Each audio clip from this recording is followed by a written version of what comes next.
Amigos televidentes, muy buenos días. En el viernes 28 de marzo del 2014 le doy la más cordial de las bienvenidas a la entrevista Perspectivas. Es para mí un gusto poder saludarle, saber que contamos con su fiel sintonía cada mañana y gracias por siempre preferir su canal 33. Vamos a hablar de varios temas y para ello quiero presentarle con muchísimo gusto a mis invitados. Nos acompaña el canciller de la República, Jaime Miranda, a quien le damos la más cordial de las bienvenidas. Canciller, qué gusto tenerlo por acá con nosotros. Para mí es un gran gusto, muchas gracias por invitarme. Gracias. También nos acompaña el embajador permanente de la misión de Uruguay ante la Organización de las Naciones Unidas, Gonzalo Conqué, nos acompaña y también le damos la más cordial de las bienvenidas. Qué gusto tenerlo por acá, buenos días. El gusto es mío, muy buenos días. Muchas gracias. Amigos televidentes, vamos a abordar de varios temas. Vamos a abordar temas que tienen que ver en particular con el gobierno de nuestro país y la cooperación que recibe de parte de la Organización de las Naciones Unidas. Y es que hay una reunión y se han dado cita en nuestro país las representaciones de diferentes, de al menos 6 directorios, por decirlo así, de la Organización de las Naciones Unidas para analizar el tema de la cooperación en nuestro país. Y también vamos a hablar de temas que tienen que ver con, por ejemplo, el tema de la isla Conejo, cómo se está abordando desde la Cancillería, y vamos a separar en varios bloques esta entrevista para poder abordar los temas de interés nacional. Por supuesto, usted está invitado para que pueda acompañarnos con sus comentarios y también participar de esta entrevista con sus preguntas para mis invitados esta mañana, y lo único que yo solicito es que siempre mantenga el debido respeto para que yo pueda trasladar al resto de la audiencia los comentarios que nos hagan llegar a través de las redes sociales. Y quizás vamos a iniciar conversando con el tema que hemos escuchado a lo largo de las semanas. Veíamos una actuación de parte del gobierno hondureño cuando se inauguraba un helipuerto en la isla Conejo, ministro, y hay algunas medidas que se han tomado. Ayer la Asamblea Legislativa también conocía el tema, pero me gustaría saber, como Cancillería salvadoreña, esta temática, ¿en qué etapa se encuentra y qué es lo que se está analizando? Sí, como no, con muchísimo gusto. Yo creo que en esto hay que partir primero de premisas fundamentales. Y creo que los salvadoreños tenemos que entender que en estos temas debemos tratar al máximo de ser una sola voz. Este es un problema no de un gobierno, es un problema que no es de este gobierno, es un problema que tiene muchos años, ¿verdad? Y es un problema que no debemos al máximo de meterlo en la agenda política, electoral o partidista, digamos. Correcto. Es político como todo es político. Entonces, en ese sentido es importante que tanto los personeros políticos, los partidos políticos, las otras partes del Estado, y estoy hablando del Estado, no del gobierno, como la sociedad mismo, trabajemos al unísono sobre estos problemas. En definitiva, tenemos este problema que desde 1983 hay una ocupación ilegal de una isla que pertenece a El Salvador. En ese marco, desde el 83 hasta hoy, se han hecho alrededor de 10 notas de protestas, de las cuales la mitad, o sea, 5, se han hecho en el marco de nuestro gobierno. Porque esto en el marco jurídico internacional, en el derecho internacional, hay una parte importante que se llama aquiescencia, que es que un hecho porque se da, y si usted no protesta, se da como hecho. Entonces, nosotros tenemos la obligación de siempre protestar ante cualquier hecho que tenga que ver con nuestra soberanía. Pero en este hay un marco más importante que es eso, y es el marco que nos dictaron los mismos presidentes. Estoy hablando en el 2008, los presidentes de Honduras, Nicaragua y El Salvador, donde está el presidente Saca, plantearon la necesidad de que la zona en general tuviera un marco de paz, un marco de distensión y un marco de desarrollo para trabajar. Yo creo que eso es nuestro llamado, siempre va a ser enfocar todos los problemas que suceden ahí en ese marco. La actuación del gobierno de Honduras al inaugurar un helipuerto como tal puede en alguna medida cambiar ese marco que en algún momento se buscó por parte de los presidentes centroamericanos. No, yo creo que no. Nosotros tenemos que seguir insistiendo en donde estemos. El camino diplomático tiene muchas etapas. Creo que nosotros en estos 5 años hemos logrado poner en el tema de la aquiescencia en el sentido de decir y protestar debidamente como se debe, tanto al gobierno de Honduras como también ante los organismos internacionales en su debido momento. Hemos puesto el tema en el marco diplomático, que es el que nosotros priorizamos, porque en esto es importante, no hay que dar cabida de ninguna forma a cualquier tipo de visión militar o bélica. Creo que eso sería ir en contra de la historia, eso sería ir en contra de la misma sociedad centroamericana, de la integración. Además, nosotros venimos de ese tipo de cosas, no podemos volver a eso. Entonces, esos tenemos que desecharlos, ¿verdad? Y la sociedad en general tiene que trabajar en aislar ese tipo de planteamientos. Tenemos que trabajar por la vía diplomática y sobre la base de los caminos que hemos definido nosotros mismos, los centroamericanos, y de entender de que en el mundo tenemos que movernos sobre la base de unirnos primero. Somos países demasiado pequeños, con demasiados problemas. Necesitamos posicionarnos en el mundo, en un mundo globalizado, que está además cada vez más uniéndose a través de bloques, a través de sectores. Nuestra primer gran obligación, nuestra primer gran forma de agromarnos como país es Centroamérica. Tenemos que trabajar en la integración. Esos son los conceptos que debemos de trabajar siempre nosotros para posicionarnos en el mundo. Entonces, en ese sentido no debemos de apartarnos de este camino. Y ese camino tiene estas cartas que usted mismo dice, tiene algunas iniciativas, ¿verdad? Tiene otros aspectos que en su momento se van desarrollando. ¿Ha existido comunicación con Tegucigalpa y qué es lo que se ha podido entablar de pláticas entre el gobierno nuestro y el gobierno hermano de Honduras? Hemos tenido en el marco de otras agendas en Centroamérica, por supuesto, siempre hemos tenido pláticas con Honduras. Creo que ellos son más reacios a retomar la agenda trinacional, ¿verdad?, que es la agenda más importante. Pero yo creo que la vida nos está dando la razón, ¿verdad? Ellos han ido a Naciones Unidas, nosotros también hemos ido a Naciones Unidas, y creo que la misma Naciones Unidas ha planteado, estos son temas que se ven desde otra lógica, ¿verdad? No tiene nada que ver con el Consejo de Seguridad de Naciones Unidas.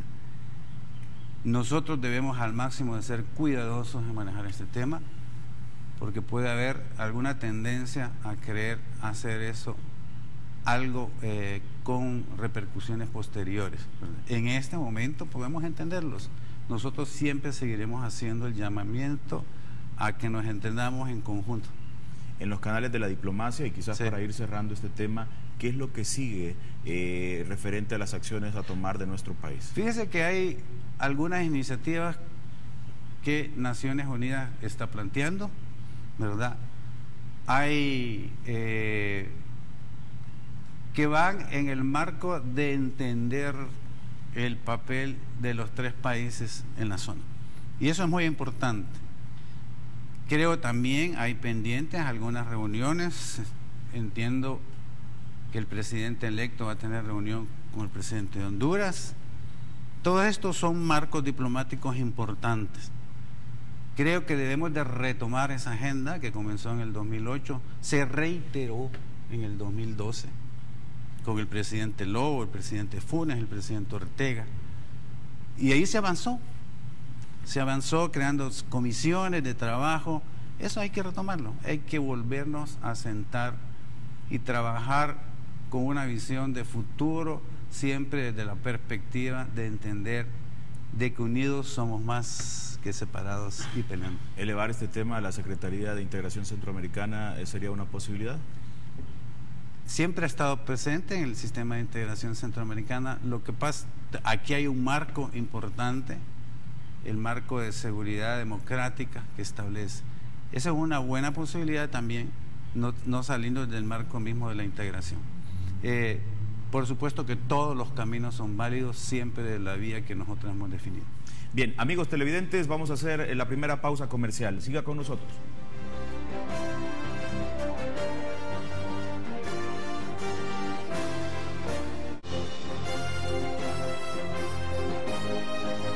Amigos, gracias por estar en sintonía de Canal 33. Vamos a aprovechar también para conversar con el canciller de la República acerca de la reorientación de fondos que el día de ayer se aprobó en la Asamblea Legislativa con 54 votos, cerca de 1,4 millones de dólares destinados para la transición, para la toma de posesión programada para el próximo 1 de junio. Canciller, en primera instancia me gustaría saber ¿cuánto ha rondado siempre, y si es que tiene conocimiento de cuánto ha rondado la transición en términos monetarios en ocasiones anteriores, y si es que anda por la media el presupuesto que se ha aprobado y se ha reorientado más bien? Sí, bueno, en esto yo puedo dar fe del anterior, porque tenemos los datos muy precisos. Lo que hoy se aprobó es $100,000 menos que el anterior, y tengo entendido, pero por supuesto no tengo todos los datos, que los periodos anteriores han sido mucho mayores. Quiere decir que en esto vamos reduciendo el presupuesto. En esto hay cosas que son costumbres, y América Latina tiene su propia costumbre de hacer las cosas. Nosotros no inventamos esto, nosotros venimos heredados de una costumbre que viene de muchos años, ¿verdad? Donde los gastos inclusive eran mayores, ¿verdad? El hecho de hacer un evento que tenga ciertas características en la feria, no lo inventamos, o sea, viene el hecho de invitar mandatarios y en algunos casos de cortesías, y eso es una costumbre, digo. Quizás en algún otro momento hay que discutir esto, ¿verdad? Pero hay que asumir las responsabilidades de que las costumbres se hacen leyes, pues, ¿verdad? En ese sentido, y esas responsabilidades no podemos decir que son de este periodo. Entonces, definitivamente que nosotros estamos claros, y en eso tiene instrucciones bien claras nuestra gente que trabaja en la parte administrativa, las diferentes comisiones, de tratar al máximo de reducir los gastos porque estamos en momentos especiales. Y fíjese, quiero decirle, a veces no es importante decir estos datos, pero nosotros yo estoy de canciller desde agosto, pero desde el periodo anterior tuvimos una reducción del 10% en los presupuestos. Este otro periodo, otro 10%. Siempre estos son presupuestos extraordinarios que se piden. Y tal como se estableció antes, se estableció por ley, hoy es cualquier redistribución de los presupuestos se hace en la Asamblea. Entonces, creo importante entender o decir y plantear a la ciudadanía que nosotros vamos a hacer la reducción, o vamos a tratar de hacer esto con el menor costo posible. Pero si hay algo que son costumbres que se han hecho ya generalmente en toda América Latina, así es, ¿verdad? Yo no sé los presupuestos en otros países, pero yo he visto países donde, y estoy hablando de países similares a los nuestros, porque uno va constantemente a estas ceremonias, ¿verdad? Invitados, siempre va el presidente, el canciller, y a veces cuando el presidente no va solo el canciller.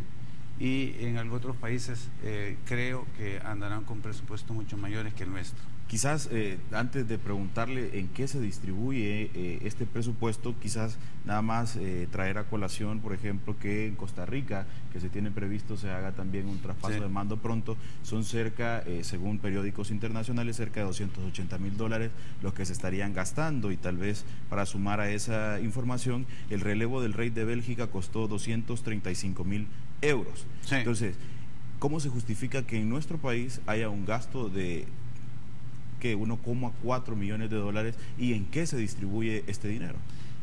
Bueno, no sé, no conozco lo de Costa Rica, habría que ver si realmente es eso.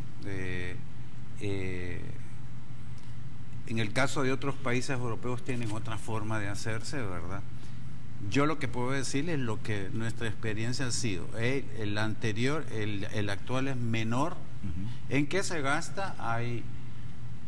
Se les ofrece generalmente de cortesía a algunos presidentes los pasajes, por ejemplo. Hay un gasto de seguridad, hay un gasto de hoteles, hay un gasto de la alimentación, hay un gasto de la ceremonia propiamente, del evento, en fin, hay una serie de gastos, que no tengo aquí los datos específicos, que nosotros los hemos calculado, y son presupuestos, por supuesto, son presupuestos sobre la base de lo que ha sido los anteriores gastos.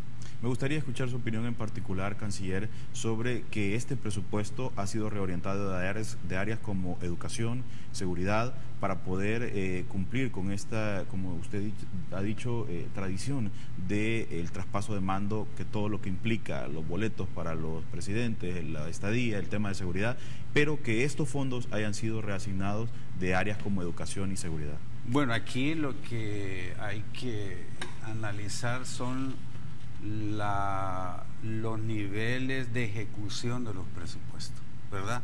El presupuesto por supuesto, tiene sus partes según temas específicos, pero los niveles de ejecución a veces, y eso ha sucedido en mi país todo el tiempo, y hoy está reglamentado que es la Asamblea Legislativa la única que puede decir, entiendo que el legislador, cuando lo planteó así, era sobre la base de que había partes de algunos ministerios que no se iban a gastar. Entiendo, no quiero sobre esa base decir, no quisiera meterme a una discusión. Por supuesto que salud y educación son la parte muy importante para el país.